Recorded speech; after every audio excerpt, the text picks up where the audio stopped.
Hi all, good morning, శుభోదయం అందరికీ. ఎలా ఉన్నారు అందరూ? నేనైతే చాలా బాగున్నాను. లిటిల్ బిట్ ఆఫ్ కోల్డ్ ఉన్నా కూడా I'm somehow managing my daily activities and my workout routine. నేనైతే నా 44 డేస్ ఆఫ్ ఫిట్నెస్ ఛాలెంజ్ సక్సెస్ఫుల్గా కంప్లీట్ చేసేసాను. ఇవాళ నా 45th డే కూడా స్టార్ట్ చేసి ఫినిష్ చేసేసాను. దేనికోసం వెయిట్ చేస్తున్నారు మీరందరూ? ఇంకా అట్లీస్ట్ నా 45th day of fitness challenge video చూస్తున్నవారు ఎవరైనా సరే మీ బాడీ ఫిజికల్ ఫిట్నెస్ పైన, మీ హెల్దీ లైఫ్ స్టైల్ పైన కొద్దిగా అలర్ట్ అవుతారని. There are lot of health issues. మనకి ఏజ్ పెరిగే కొద్దీ మనకి చాలా ఇష్యూస్ వస్తాయి. సో వాటన్నిటికీ మనము ముందు జాగ్రత్త పడాలి అని అంటే మనము 20s 30sలో మనము మన హెల్త్ పట్ల చాలా జాగ్రత్తగా ఉండాలన్నమాట. So please take care of your health because health is wealth and also prevention is better than cure. మనకి ఏదైనా వచ్చిన తర్వాత మనం జాగ్రత్త పడే కంటే రాకుండా దాన్ని నివారించుకోవడం అనేది చాలా బెస్ట్ అనమాట. ఎస్, నేను డైలీ నా వీడియోస్లో గ్రాటిట్యూడ్ అనేది ఎక్స్ప్రెస్ చేస్తూ ఉంటాను. నిన్నటి రోజు I announced that our family is having 260 members. Today I'm very happily proudly announcing that our family is growing little bit day by day కొద్ది కొద్దిగా లైక్ సింగిల్ డిజిట్లోనే పెరుగుతూ ఉంది. But still I'm very happy. Today I'm very happily announcing that we are a family of 267 members. ఎవరైతే కొత్తగా add అయ్యారో వారందరికీ పేరు పేరున నా heart felt gratitude and thank you so much. మీరు మీ కుటుంబ సభ్యులు ఎల్లవేళలా సుఖ సంతోషాలతో ఆయురారోగ్యాలతో హ్యాపీగా ఉండాలని నేను మనస్ఫూర్తిగా ఆ భగవంతుని ప్రార్థిస్తూ ఉన్నాను. So this is on that gratitude note. ఇంకా నాకు ఒక కామెంట్ వచ్చింది, నాకు ఒక వన్ ఆఫ్ ద డాన్స్ షార్ట్స్కి మీరు డాక్టర్ లాగా అన్ని విషయాలు ఎక్స్ప్లెయిన్ చేస్తారు, చాలా ఈజీగా అర్థమవుతుంది అని చెప్పి మళ్ళీ నా డాన్స్ షార్ట్ కింద సేమ్ పర్సన్ కామెంట్ చేశారనమాట. మీరు మల్టీ టాలెంటెడ్ మేడం అని చెప్పి. యాక్చువల్గా నేను అంత మల్టీ టాలెంటెడ్ ఏం కాదు, నాకు డాన్స్ రాదు. బట్ నాకు ఇష్టం అనమాట చేయడము, చూడడము, డాన్స్ చేసేవారిని చూడడము, అలాగే మైమర్చిపోయి చూడడము ఇష్టమే. అట్ ద సేమ్ టైం నాకు కూడా అలా చెయ్యాలి అన్న ఆశ చిన్నప్పటి నుంచి ఉండడం వల్ల నేను కొద్దో గొప్ప నా బాడీకి ఫిజికల్ మూమెంట్గా కూడా హెల్ప్ అవుతుంది కదా అని చెప్పి నేను ఆ డాన్స్ అన్నది చేస్తూ ఉంటాను అప్పుడప్పుడు, ఎప్పుడు కాదు. Yeah, thank you so much. ఎవరైతే కొత్తగా యాడ్ అయ్యారో thank you so much. Please have trust and believe on me and please take care of your health concern. Yeah, ఇంకా నిన్నటి రోజు నేను మనకి ఆడవారికి especially menopause, pre menopause and post menopausal condition ప్రతి ఒక్క మహిళ జీవితంలో ఇది ఒక సహజ సిద్ధమైన సాధారణ అంశం అని చెప్పాను. సో ఈ దశలో ఉన్నటువంటి మహిళలకి వారికి చాలా ప్రత్యేక కేర్ అవసరము, ఆ లవ్ అండ్ అఫెక్షన్ అవసరము వాళ్ళ హస్బెండ్ నుంచి, వాళ్ళ కుటుంబ సభ్యుల నుంచి. సో వీటన్నిటి టాపిక్స్ గురించి డిస్కస్ చేశానమాట. సో ఎవరైనా నిన్నటి వీడియో మిస్ అయిన వారి కోసము అండ్ ఆల్సో నిన్నటి వీడియో చూసినా కూడా కొద్దిగా మాకు గుర్తు లేదు అనే వారి కోసము just on a high level కొద్దిగా రీక్యాప్ ఇస్తాను.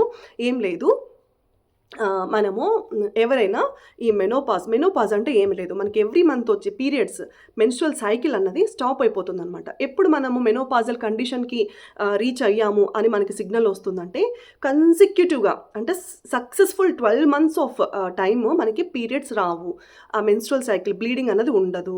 సో అప్పుడు మనము కన్ఫర్మ్ చేసుకోవచ్చు అనమాట, yeah now we are in the menopausal condition అని చెప్పి. యా, 12 months ఇంకా రాలేదు, మళ్ళీ ఇర్రెగ్యులర్గా వస్తుంది అనమాట. అంటే 12 months ఆగిపోయి మళ్ళీ తర్వాత అప్పుడప్పుడు మనకి బ్లీడింగ్ అనేది కనిపిస్తూ ఉంటే మాత్రము మనము తప్పకుండా డాక్టర్ని కన్సల్ట్ అవ్వాలి. ఎందుకంటే మెనోపాజ్ అయిన తర్వాత మళ్ళీ బ్లీడింగ్ అన్నది మనకు స్ట్రెయిన్స్ కనిపించాయంటే there is any sort of danger signals అనమాట మన హెల్త్ పట్ల. సో అప్పుడు మనం కొంచెం కాషియస్గా ఉండాలి, అలర్ట్గా ఉండాలి. యా, మనకి ఈ ప్రీ మెనోపాజల్ కండిషన్లో అంటే మనం మెనోపాజ్కి ఆ కండిషన్కి రీచ్ అయ్యే కంటే ముందు దశని, అంటే ఇప్పుడు 45 సంవత్సరాల నుండి 55 సంవత్సరాల మధ్యలో మనకి మెనోపాజల్ కండిషన్ అన్నది మనము ఫేస్ చేస్తామన్నమాట. ప్రతి ఒక్క మహిళ వారి లైఫ్లో ఇది ఒక దశ అనమాట. సో దానికంటే ఒక 5 సంవత్సరాల ముందు కానీ ఒక 5 సంవత్సరాల తర్వాత కానీ పీరియడ్ చాలా క్రూషియల్ వారి లైఫ్లో. ఎంత క్రూషియల్ అంటే they will undergo lot of hormonal imbalance. Estrogen, progesterone అనే ఒక మహిళలకి ఎక్కువ మోతాదులో రిలీజ్ అయ్యేటువంటి హార్మోన్స్ అవి తగ్గిపోతాయి అనమాట. అవి తగ్గిపోవడం వల్ల వారికి మెటబాలిక్ ఇష్యూస్ వస్తాయి, థైరాయిడ్ ఇష్యూస్ వస్తాయి, ఒబిసిటీ వస్తుంది, వారికి పొట్ట చుట్టూ కొవ్వు పేరుకుపోతుంది, ల్యాక్ ఆఫ్ బాడీ మూమెంట్స్ అయిపోతుంది, హాట్ ఫ్లషెస్ అంటారనమాట. హాట్ ఫ్లాషెస్ వల్ల ఓవర్ స్వెట్టింగ్ వస్తుంది నైట్ టైమ్స్. అందరికీ నార్మల్ టెంపరేచరే ఉంటుంది, బట్ ఈ ప్రీ మెనోపాజల్ కండిషన్లో ఉన్న మహిళలకి, పోస్ట్ మెనోపాజల్ కండిషన్లో ఉన్న మహిళలకి మాత్రము ఎక్సెస్ స్వెట్టింగ్ వస్తుందన్నమాట. ఆ ఎక్సెస్ స్వెట్టింగ్ వల్ల, యాంగ్జైటీ వల్ల వాళ్ళకి నిద్ర సరిగా పట్టదు. నిద్ర సరిగా పట్టకపోవడం వల్ల డే అంతా వారికి డ్రౌజీగా, ఇన్యాక్టివ్గా, అసహనంగా, చిరాకుగా, కోపంగా, నిస్సత్తువగా, చాలా రకాలైనటువంటి వాళ్ళు ఫిజికల్గా, ఎమోషనల్గా, శారీరకంగా, మానసికంగా, భావోద్వేగంగా, సామాజికంగా చాలా స్ట్రగుల్ అవుతారనమాట. సో వీరికి వారి హస్బెండ్స్, మగవారు మీరు చిరాకు పడకుండా, మీరు కసురుకోకుండా, కొద్దిగా ప్రేమగా అండర్స్టాండింగ్ వేలో కూర్చోబెట్టుకొని ప్రాబ్లమ్ని అర్థం చేసుకొని వారికి వీలైనంత సహకారాన్ని అందించాలని నేను కోరుకుంటూ ఉన్నాను అనమాట. ఎస్, ఇది నిన్నటి రోజు నేను డిస్కస్ చేసిన total information regarding the pre menopausal and post menopausal condition అనమాట. నేను ఇంకా ఏమైనా ఇన్ఫర్మేషన్ ఒకవేళ మిస్ అయ్యి ఉంటే రేపటి రోజు నేను రీకాల్ చేసుకొని డిస్కస్ చేస్తానని చెప్పాను. యా, ఇంకా ఈ కండిషన్లో ఉన్న మహిళలకి సెక్స్ పట్ల కోరికలు తగ్గిపోతాయన్నమాట. ఎందుకు తగ్గిపోతాయంటే రీజన్స్ లేకపోలేదు, బట్ ఆ రీజన్స్ అన్నీ మగవారికి అర్థం కాకపోవచ్చు. ఆ రీజన్స్ ఏంటి అని అంటే, మనకి ఈస్ట్రోజన్, ప్రొజెస్ట్రాన్ హార్మోన్స్ కరెక్ట్గా రిలీజ్ అయినన్ని రోజులు మనకి ఎలాంటి ప్రాబ్లం ఉండదు. ఎప్పుడైతే ఈస్ట్రోజన్, ప్రొజెస్ట్రాన్ హార్మోన్స్ తక్కువ మోతాదులో రిలీజ్ అవుతాయో అప్పుడు మనకి ఇప్పుడు ఇంటర్కోర్స్ టైంలో పెయిన్ రావడము, అక్కడ ల్యూబ్రికేషన్ తగ్గిపోవడము, డ్రై అయిపోయిన ఫీలింగ్ వచ్చి మంట పుట్టడము, ఇంకా దురద లాంటివి, ఇచ్చింగ్ లాంటివి రావడము. సో ఇలాంటి ప్రాబ్లమ్స్ ఉండడం చేత వారు అయిష్టాన్ని తెలియజేస్తారనమాట. Maybe they are not interested towards sex. So ఆ ఫేస్లో మగవారు అర్థం చేసుకొని వారికి సరైన టైం కేటాయించి వారు ఆ కండిషన్ నుంచి, ఆ హార్మోనల్ ఇంబ్యాలెన్స్ నుంచి బయటపడేలాగా వారికి ఫిజికల్ ఫిట్నెస్ వైపు కొద్దిగా మోటివేట్ చేయడము, హెల్దీ ఫుడ్ తీసుకునేలాగా ప్రేరేపించడము, తగినటువంటి రెస్ట్ ఉండేలాగా చూసుకోవడం అన్నది హస్బెండ్ అండ్ కుటుంబ సభ్యులు, ఫ్యామిలీ మెంబర్స్ అందరి బాధ్యత అనమాట. ఎందుకంటే ఇంట్లో ఆడవారు హెల్దీగా ఉంటే total family will be healthy. కాదా అవునా చెప్పండి? ఇదే జగమెరిగిన సత్యం అనమాట. ఇంట్లో మూలస్తంభమైనటువంటి ఆడవారు హ్యాపీగా, హెల్దీగా ఉంటే ఆ ఫ్యామిలీ ఎల్లప్పుడూ సుఖ సంతోషాలతో ఉంటుందన్నమాట. ఎప్పుడైతే ఆ main person who has to take care of the entire family fall sick, total family members will also be physically and emotionally sick. ఇది ఫ్యాక్ట్. యా, నిన్న నేను మిస్ చేసిన టాపిక్ అయితే ఇదండి. సెక్షువల్ ఆ టాపిక్ రిలేటెడ్ ఇంట్రెస్ట్ అన్నది వారికి తగ్గిపోతుంది అని అంటే ఇవన్నీ కారణాలు అనమాట. ఇవన్నీ కారణాలు మేబీ ప్రతి ఒక్కరికి అవి అర్థం కాకపోవచ్చు, వారికి తెలియకోకుండానే అది జరిగిపోతుంది అనమాట. వారు అన్నెసెసరీగా ఇంట్రెస్ట్ లేదు అని వ్యక్తపరచాల్సిన అవసరం లేకుండానే వారి బ్రెయిన్ అలా ప్రేరేపిస్తుంది అనమాట. So they themselves don't know that they are undergoing this situation అనమాట. ఎస్, సో ఈ అవేర్నెస్ లేకపోతే మనకి ఏమైందో ఏంటో అని చెప్పి ఇంకా ఎక్కువ ప్యానిక్ అయిపోయే సిచ్యుయేషన్స్ చాలా ఫేస్ చేయాల్సి వస్తుందన్నమాట. ఎస్, నేను ఇంకా మా మదర్ బ్రెస్ట్ క్యాన్సర్ డిటెక్ట్ అయినప్పుడు మేము చాలా రకాలైనటువంటి స్కానింగ్స్, ఎక్స్రేస్, సో ఇవన్నీ టెస్ట్లు చేయించాల్సి వస్తుందన్నమాట. సో ఆ టెస్ట్ల గురించి నేను కొద్దిగా అవేర్నెస్ అన్నది క్రియేట్ చేద్దామని అనుకుంటున్నాను. Again I'm saying, I'm not a doctor, I'm not into medical field, I'm not into any of the research field. నేను ఫేస్ చేసిన మా మదర్కి ఆల్రెడీ చేయించినటువంటి టెస్ట్లు మేము ఏమేమి చేయించాము అన్న టాపిక్ పైన జస్ట్ ప్రజలలో అసలు ఏమీ తెలియనటువంటి వారికి లేమన్ టర్మినాలజీలో నేను కొద్దిగా అవగాహన అన్నది కల్పించాలన్న ఉద్దేశంతో మాత్రమే నేను ఈ టాపిక్ డిస్కస్ చేస్తూ ఉన్నాను. ఒక డిస్క్లైమర్ వేయాలని అంటారు కదా, I'm not into medical field, please don't raise any claims or concerns on this situation. Yeah, first మనకి మా మదర్కి బ్రెస్ట్ క్యాన్సర్ డిటెక్ట్ అయినప్పుడు అక్కడ ఒక చిన్న కణము తీస్తారనమాట, బయటికి తీసి దాన్ని బయాప్సీకి పంపిస్తారు.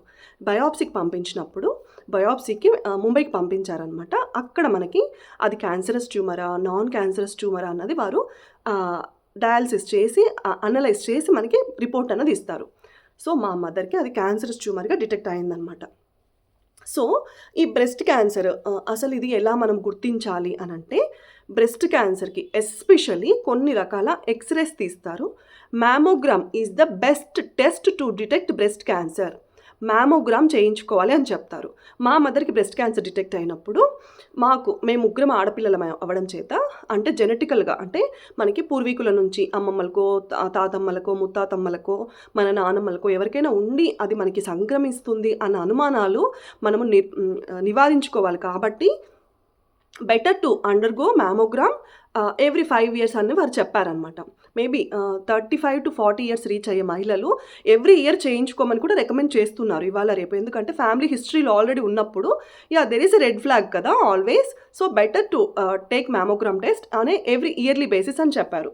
అది ఎంత కాస్ట్ అవుతుంది అని అంటే, మా మదర్కి మేము చేయించిన టైంలో ఇట్ కాస్ట్ 12,500.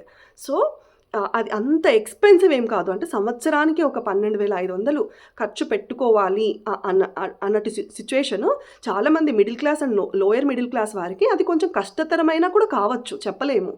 ఇట్ డిపెండ్స్ అనమాట. మనకి అది ఎంత ఇంపార్టెంట్, ఎంత crucial to know that whether we are having a breast tumour or not అన్నది ఇట్స్ అప్ టు దెమ్. అది ఎవరి ఫినాన్షియల్ కండిషన్ని బట్టి వారు చేసుకోవాల్సింది తప్పదు. Yes. So breast tumours detect చేసుకోవడానికైతే మ్యామోగ్రామ్ అండ్ ఎక్స్రేస్ అనమాట. మనకి ఈ ప్రీమెనోపాజల్ పోస్ట్ మెనోపాజల్ కండిషన్లో ఉన్న వారికి ఎముకలు వీక్ అయిపోతాయి, కాల్షియం తగ్గిపోతుంది, డి విటమిన్ తగ్గిపోతుంది అని చెప్పాను కదా. సో మన ఎముకలు ఎంత బలంగా ఉన్నాయని తెలిపే స్కాన్ ఏంటంటే డెక్సా స్కాన్ అని ఒకటి చేస్తారనమాట. సో దాంట్లో మనకి మన ఎముకలు ఎంత స్ట్రెంగ్త్గా ఉన్నాయి, ఎంత బలంగా ఉన్నాయి అనేది తెలిసిపోతుంది అనమాట. ఎందుకంటే ఇవాళ రేపు జస్ట్ చిన్న చిన్న గాయాలు తగిలినా కూడా ఎముకలు విరిగిపోతూ ఉంటాయన్నమాట. సో అలాంటి స్టేజ్ నుంచి మనము బయటపడాలనంటే ముందుగా ఈ టెస్ట్ అనేది హెల్ప్ చేస్తుంది. ఇంకా బ్రెయిన్కి రిలేటెడ్ ఏమైనా బ్రెయిన్ ట్యూమర్స్ కానీ, బ్రెయిన్ క్లాట్స్ కానీ, అంటే బ్రెయిన్లో రక్తం గడ్డ కడుతుంది కదా. సో అలాంటి ప్రాబ్లమ్స్ ఏవైనా చేసుకోవాలనంటే ఎంఆర్ఐ అంటే మ్యాగ్నెటిక్ రెజొనెన్స్ ఇమేజింగ్ అన్న ఒక టెస్ట్ చేస్తారు. ఎంఆర్ఐ అన్నది ప్రతి ఒక్కరికి వెళ్ళగానే ఎంఆర్ఐ చేయరు. ఎందుకంటే అది హై పవర్ రేడియేషన్ లైక్ పేరులోనే ఉంది కదా, మ్యాగ్నెటిక్ రేస్ అన్నవి ఎక్కువ పాస్ చేసి పంపిస్తారనమాట. సో అందువల్ల ప్రతి ఒక్కరికి ఎంఆర్ఐ అనేది రికమెండ్ చెయ్యరు. ఎంతో మనకి హెడ్ఏక్స్, బ్రెయిన్ క్లాట్స్, ఏమైనా ఎక్కువ కళ్ళు తిరగడాలు, అసలు మేము నిల్చోడలేకపోతున్నాము, ఆల్ ఆఫ్ సడన్ పడిపోతున్నాము, ఇలాంటి మరీ ఎక్స్ట్రీమ్ ప్రాబ్లమ్స్ ఉన్న వారికి ఎంఆర్ఐ అనేది రికమెండ్ చేస్తారు. ఎంఆర్ఐ అంటే మ్యాగ్నెటిక్ రెజొనెన్స్ ఇమేజింగ్ అనమాట. సో ఎంఆర్ఐ చేయించుకోవాల్సి అనుకున్న వారికి I don't know like how much it exactly cost. మా మదర్కి చేయించాము ఒకసారి, తనకి ఎక్కువ హెడ్ఏక్ అని అనిపించినప్పుడు. మేబీ లైక్ ఎక్కువ ట్యాబ్లెట్స్ వేసుకోవడం వల్ల కూడా కొంతమందికి హెడ్ఏక్, ఈ డ్రౌజినెస్, ఈ డిజీనెస్ అన్నది ఉంటుంది. సో మా మదర్కి చేయించాం, కానీ నాకు ఎగ్జాక్ట్ అమౌంట్ అనేది నాకు గుర్తు లేదు. మేబీ నేను ఒకసారి రెఫర్ చేసుకొని నేను చెప్తాను. That is about MRI. Mammogram చెప్పాను, ఎంఆర్ఐ చెప్పాను. ఇంకా పెటా స్కాన్ అని ఒకటి చేస్తారనమాట. పెటా స్కాన్ అంటే ఏం లేదు, మన బాడీలో ఎక్కడైనా సరే క్యాన్సర్ సెల్స్ ఉన్నాయా అనేది డిటెక్ట్ చేయడం కోసం పెటా స్కాన్ చేస్తారు. ఇంకా ఓవేరియన్ క్యాన్సర్స్, సర్వికల్ క్యాన్సర్స్ ఇవి తెలుసుకోవడానికి పాప్ స్మియర్ అనే ఒక టెస్ట్ చేస్తారు. పాప్ స్మియర్ చేసుకుంటే మనకి ovarian related issues, cervical related issues అన్నీ బయటపడతాయి అన్నమాట. ఇంకా చాలా రకాల టెస్టులు ఉంటాయి. పర్సనల్గా ఇవి ఎక్స్పీరియన్స్ చేశాం కాబట్టి నేను వీటి గురించి మాత్రమే నేను అవగాహన కల్పించగలుగుతున్నాను. ఎస్. ఇంకా టెస్ట్ల గురించి అయితే నాకు తెలిసినంతట్లో మేము మా మదర్కి ఇవే చేయించాము. I think I covered all of them. MRI అది మేజర్గా మా మదర్కి ఇలా ఎక్కువ హెడ్ఏక్ అని చెప్పినప్పుడు కూడా మా మదర్కి వెంటనే రికమెండ్ చేయలేదు. తను రిపిటేటివ్ కంప్లైంట్స్ చేయడం వల్ల పదే హెడ్ఏక్, పదే కళ్ళు తిరుగుతున్నట్లు అట్లా అనిపించాయని చెప్పడం వల్ల మేము ఎంఆర్ఐ అనేది చేయించాల్సి వచ్చిందనమాట ఒకసారి. అది ఎప్పుడు పడితే అప్పుడు, ఎన్నిసార్లు పడితే అన్నిసార్లు చేయరు. ఎక్కువ ఎక్స్ట్రీమ్ కండిషన్స్లో ఒకసారి చేస్తారు. అది కూడా ఎక్కువ కేర్ఫుల్గా, చాలా జాగ్రత్తగా చేయాలన్నమాట. బికాస్ బ్రెయిన్కి రేస్ అన్నవి పాస్ అవుతాయి కాబట్టి కొంచెము రిస్క్తో కూడుకున్న వ్యవహారం అనమాట. ఇంకొక విషయం నేను చెప్పాలనుకుంటున్నది ఏంటంటే, ఏ రకమైన టెస్ట్ చేయించుకునేటప్పుడు కూడా పానిక్ అవ్వద్దండి. జస్ట్ ఫ్రీగా రిలాక్స్డ్గా ఉండండి. మెడిటేషన్ చేయండి. Like take long breaths. ఎక్కువ ఇలా ఊపిరి తీసుకొని గట్టిగా వదిలేసి పానిక్ అవ్వకుండా రిలాక్స్డ్గా చిల్డ్గా వెళ్ళేసి టెస్ట్లకి అటెండ్ అవ్వండి. ఎందుకంటే అక్కడ మనం పానిక్ అయిపోయి టెన్షన్ పడడం వల్ల ఆ ల్యాబ్ టెక్నీషియన్స్ ఎవరైతే ఉంటారో వారు టెన్షన్ పడతారు. అట్ ద సేమ్ టైమ్ మనం కూడా పానిక్ అవ్వడం వల్ల మన కేర్ టేకర్ ఎవరైతే ఉంటారో వారు కూడా చాలా హెల్ప్‌లెస్ అయిపోతారనమాట. Yeah! That is one thing I wanted to discuss. ఇంకా నేను ఒక టాపిక్ మాట్లాడాలనుకుంటున్నాను. యాక్చువల్‌గా నిన్న, మొన్ననే మాట్లాడాలని అనిపించింది. కాకపోతే time I was covering the other topic కదా! ఆ టాపిక్ మాట్లాడేటప్పుడు మళ్ళీ ఇది క్లబ్ చేస్తే ఆహ్, like feeding lot of data అని అనిపించి అది డిస్కస్ చేయలేదు. సో, ఏంటంటే ఆగస్ట్ 1 నుండి ఆగస్ట్ 7 వరకు బ్రెస్ట్ ఫీడింగ్ వారోత్సవాలను జరుపుతారనమాట. నేషనల్ బ్రెస్ట్ ఫీడింగ్ ఆహ్ వారము అని అంటారు ఆ వీక్‌ని. August 1 to August 7. నేను ఈ బ్రెస్ట్ ఫీడింగ్ అన్న టాపిక్‌కి ఎందుకు నేను స్ట్రెస్ చేయాలని అనుకుంటున్నాననంటే, ఒకటి అమ్మ అంటే అమ్మే. తల్లిపాలు పట్టించే అమ్మైనా అమ్మే, డబ్బా పాలు పట్టేటువంటి అమ్మైనా అమ్మే. పాలు డిఫరెంట్ అవ్వచ్చు, నేను కాదనట్లేదు. బట్ అమ్మ ప్రేమ మాత్రం డిఫరెంట్ కాదు. ఇప్పుడు కొంతమంది ఉంటారండి తల్లిపాలు పట్టించేవారు. వారికి దేవుడి దయో కొన్ని పూజలు చేస్తారనమాట.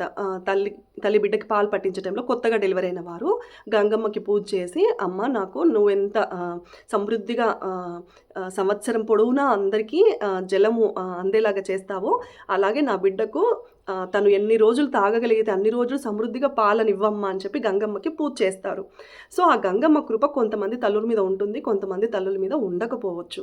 సో, తల్లిపాలు పట్టేటువంటి తల్లులు అది అదృష్టం అనుకోవాలి. ఆ బిడ్డ అదృష్టం అని కూడా అనుకోవాలి. కొంతమంది తల్లులకి ఆ తల్లిపాలన్నవి పడకపోవచ్చు. సో, వారు ఎంత నరకం అనుభవిస్తారో బిడ్డకి నేను పాలు పట్టలేకపోతున్నానే అని చెప్పి అది వారికి మాత్రమే తెలుస్తుంది. తల్లికి తల్లిపాలు పట్టట్లేదు కదా అని చెప్పి ఆ తల్లిని చులకనగా చూడొద్దండి చుట్టుపక్కల వారు ఎవ్వరైనా సరే. ఎందుకంటే it's not her mistake. There may be lot of reasons. తల్లికి ఆ లాక్టిక్ గ్లాండ్స్ అన్నవి ఎనేబుల్ అవ్వట్లేదు అని అంటే there may be lot of issues అనమాట. ఇప్పుడు ఎక్కువ స్ట్రెస్ పెట్టేసుకున్నా, ఎక్కువ స్ట్రెస్ వల్ల నిద్ర సరిగ్గా పట్టకపోయినా, మన బాడీలో హార్మోనల్ ఇంబాలెన్సెస్ ఉన్నా తల్లికి పాలనేవి పడవనమాట. ఇంకా తల్లికి సమృద్ధిగా పాలు పడాలి అనంటే ఫిజికల్ రొటీన్ ఏర్పరచుకోవడము, ఇంకా హెల్తీ అండ్ న్యూట్రిషియస్ ఫుడ్ తీసుకోవడము, ప్రోటీన్ ఎక్కువ ఫుడ్ తీసుకోవడము, కాల్షియం ఎక్కువ ఉన్న ఫుడ్ తీసుకోవడము చాలా ఇంపార్టెంట్. ఎలా పడితే అలా జంక్ ఫుడ్ తిని బిడ్డకి ఆ పాలు పట్టించడం వల్ల కూడా పెద్ద యూజ్ ఏమీ ఉండదన్నమాట. సో, తల్లిపాలు శ్రేష్టకరమైనవి. బిడ్డ ఎంతవరకు తాగగలిగితే అంతవరకు తాపొచ్చు. కాకపోతే 6 మంత్స్ తాపి 6 మంత్స్ తర్వాత సాలిడ్స్ ఇంట్రొడ్యూస్ చేసుకోమని డాక్టర్స్ రికమెండ్ చేస్తున్నారు. ఈ 6 నెలల సమయం కూడా బిడ్డకి పాలు పట్టించలేని తల్లుల పరిస్థితి ఎంత దయనీయంగా, ఎంత దౌర్భాగ్యంగా ఉంటుందో నేను పర్సనల్‌గా ఫేస్ చేశాను. మా పెద్ద పాపకి నాకు జస్ట్ 3 మంత్సే పాలు ఉండిన్నాయి. తర్వాత నాకు పాలు లేవు. I had to face lot of issues. నేను ఆ ఇష్యూస్ అన్ని ఫేస్ చేశాను కాబట్టి ఇవాళ ఈ టాపిక్ డిస్కస్ చేయాలి, స్ట్రెస్ చేయాలని చెప్తున్నాను. సెకండ్ టైము నాకు పాలు ధన్వి టైంలో పాలు ఉండిన్నాయి. కాకపోతే నేను ఏం తినాలి, ఏం తినకూడదు అని తెలియక పాలు, బ్రెడ్ ఇలాంటివి తినడం వల్ల పాలు పడ్డాయి. కానీ ఆ పాల వల్ల బేబీకి ఎంత హెల్ప్ అయిందన్నది నాకు తెలీదు. ఇంకా మధ్యలో 6th మంత్, 7th మంత్ ఆ టైంలో ఒకసారి ధన్వికి ఫీవర్ వచ్చిందనమాట. ఫీవర్ వచ్చి తనకి బ్లడ్‌లో ఇన్ఫెక్షన్ వచ్చి ఒక 2-3 డేస్ అలా అసలు తను పాలు అస్సలు సిప్ చేయలేదు. సిప్ చేయకపోవడం వల్ల నాకు గడ్డలు ఫామ్ అయ్యాయనమాట. ఆ పాల గడ్డలు ఎంత పెయిన్‌ఫుల్ ఉంటదంటే like I had to stay in the hospital for a night because తనకి సెలైన్ పెట్టారు. బ్లడ్ ఇన్ఫెక్షన్ అంతా అది ఫ్లష్ అవుట్ అయిపోవాలని చెప్పి. సో, నైట్ మొత్తం ప్రెస్ చేసేసి ఆ పాలన్నీ ఇంకా సింక్‌లో ఫ్లష్ చేయాల్సి వచ్చిందనమాట. బికాస్ ఆ పెయిన్ అన్నది అన్‌బేరబుల్ అనమాట. ఎందుకంటే ఆ గడ్డలు అలాగే ఉండిపోతే చాలా డేంజరస్ అనమాట. కొంతమందికి సక్షన్ చేయాల్సి వస్తుంది కూడా. సో, అక్కడ పస్ ఫామ్ అయిపోయి తెంపు పెట్టాల్సినంత పరిస్థితి కూడా వస్తుంది. సో, నేను అవన్నీ పిండేసి పడేసేసాననమాట. దెన్ లేటర్ నేను ఇంకా డబ్బా పాలు స్టార్ట్ చేద్దాము, ఇలా అయితే కష్టం కదా, పాప వీక్ అయిపోతుందని చెప్పి స్టార్ట్ చేశాను. బట్ స్లోగా డే అంతా పట్టించేదాన్ని. బట్ నైట్ టైమ్స్ సమ్‌హౌ నేను మళ్ళీ దగ్గర పెట్టుకునేదాన్ని అనమాట. మళ్ళీ ముందర పెట్టుకుని పాలు అలా కొద్ది కొద్దిగా తను సక్ చేస్తూ తాగుతూ అలా మళ్ళీ పాలు పడ్డాయి. మళ్ళీ తను 1 year వరకు తాగిందనమాట. 1 ఇయర్ తర్వాత నేనే when I have to go back to office then day అంతా అలాగే గడ్డలు, ఆ పెయిన్ భరిస్తూ నైట్ ఎప్పుడో వచ్చి తను నిద్రపోయేటంలో తన నిద్రను చెడగొట్టి తాపించడము అదంతా మేబీ వర్కౌట్ అవ్వదని అనిపించి నేను దానికి వీనింగ్ స్టార్ట్ చేశాను అనమాట. అంటే పాలను మాన్పించడం, వీనింగ్ అంటారు దాన్ని. సో పాలని మాన్పించేశాను. ఇంకా this is all about the breast feeding week, August 1st to August 7th. ప్రతి తల్లికి తన బిడ్డకు పాలు పట్టుకోవాలనే ఉంటుంది. ఇన్ కేస్ తను పట్టలేకపోతే మాత్రము తనని తక్కువ చేసి చూడొద్దండి. డబ్బా పాలు పట్టిన అమ్మలో ప్రేమ ఎంత ఉంటుందో తల్లి పాలు పట్టే తల్లిలో కూడా ప్రేమ అంతే ఉంటుంది. ఆ ప్రేమలో కొలమానంలో ఎంత మాత్రం డిఫరెన్స్ అనేది ఉండదు. Please please. ఇంకా నేను నిన్న మనకి జాతీయ చేనేత దినోత్సవం అనమాట. అంటే నేషనల్ హ్యాండ్లూమ్ డే. ఇప్పుడు మనకి ఏ విషయంలో అయినా చేతి పని ఎంత ఇష్టం చెప్పండి. చేతితో తయారు చేసే వస్తువులకి ఎంత ఇంపార్టెన్స్ ఇస్తాము. అలాగే నేను వర్క్ చేసే టైంలో నాకు శారీస్ అంటే కొద్దిగా ఎక్కువ ఇష్టం ఉండేదన్నమాట. అప్పుడు నేను హ్యాండ్లూమ్ శారీస్ ఎక్కువ తీసుకునేదాన్ని. ఇప్పుడు ఏంటంటే పిల్లల్ని on a day to day basis స్కూటీలో తీసుకెళ్ళడం, తైక్వాండో డ్రాప్ చేయడం, పికప్ చేసుకోవడము, ఇలాంటి అన్ని కార్యక్రమాల వల్ల శారీ వేర్ చేయడము, శారీలో డ్రైవ్ చేయడము నాకు అంత కన్వీనియంట్గా లేదనమాట. బికాస్ పిల్లల్ని వెనక ఎక్కించుకొని డ్రైవ్ చేయాలని అంటే ఒళ్ళంతా కళ్ళు పెట్టుకొని చేయాల్సి వస్తుంది. సో నేను అంత రిస్క్ చేయలేక ఈ మధ్య నేను చాలా వరకు తగ్గించేశాను అనమాట శారీస్ తీసుకోవడము. బట్ డ్రెస్సెస్లో నేను చాలా వరకు హ్యాండ్లూమ్ అవి ప్రిఫర్ చేస్తూనే ఉంటాను నాకు నచ్చిన. కొంతమందికి హ్యాండ్లూమ్ అంటే కొద్దిగా ఎక్స్పెన్సివ్ అని ఫీల్ అవుతారనమాట. హ్యాండ్లూమ్ వారి చేతితో నేయడం వల్ల వారికి ఎక్కువ టైం కన్జ్యూమింగ్ కదా, సో కొద్దో గొప్ప ఎక్స్పెన్సివ్గానే ఉంటాయి. బట్ ఇవాళ రేపు ఆ ఎక్స్పెన్సివ్ అవ్వడం వల్ల చాలామంది హ్యాండ్లూమ్స్కి ప్రిఫరెన్స్ తగ్గిపోయి హ్యాండ్లూమ్ చేనేత కార్మికులు చాలా వరకు ఆ వృత్తిని వదిలేస్తూ ఉన్నారనమాట. చాలామంది ఫ్యామిలీస్ ఈ జనరేషన్తోనే ఇంకా అయిపోని అన్నట్టు వారి నెక్స్ట్ జనరేషన్స్ పిల్లలకి చదివించుకొని వారు వేరే వేరే వృత్తుల్లో వేరే వేరే ప్రొఫెషన్స్ని ఎంచుకుంటూ ఉన్నారు. సో ఈ హ్యాండ్లూమ్ అన్నది వెనకపడిపోతూ ఉందన్నమాట. ఇంకా ఇవాళ రేపు పవర్ లూమ్స్ వచ్చేసాయి. హ్యాండ్లూమ్ చాలా వరకు తగ్గిపోయింది. So it is our importance to encourage handloom. So ఆ హ్యాండ్లూమ్ వృత్తిని మనము ఎంకరేజ్ చేసి చేనేత కార్మికులకి తగిన సహకారాన్ని, సపోర్ట్ని అందించాలని నేను ఆ గవర్నమెంట్ ఆఫ్ ఇండియాని కోరుకుంటూ ఉన్నాను. నిన్న మన రాష్ట్ర ముఖ్యమంత్రి గారు నారా చంద్రబాబు నాయుడు గారు కూడా చీరాల విజిట్ చేసి హ్యాండ్లూమ్ యొక్క ముఖ్య ఇంపార్టెన్స్, వాటి విశేషాల గురించి అన్నీ డిస్కస్ చేశారు. I felt really very happy. That's all for today. I think I covered all of the topics for today. I'm signing off for today. Thank you so much for watching. Please watch my rest of the video as well, which follows the workout routine. Sarve Jana Sukhino Bhavantu.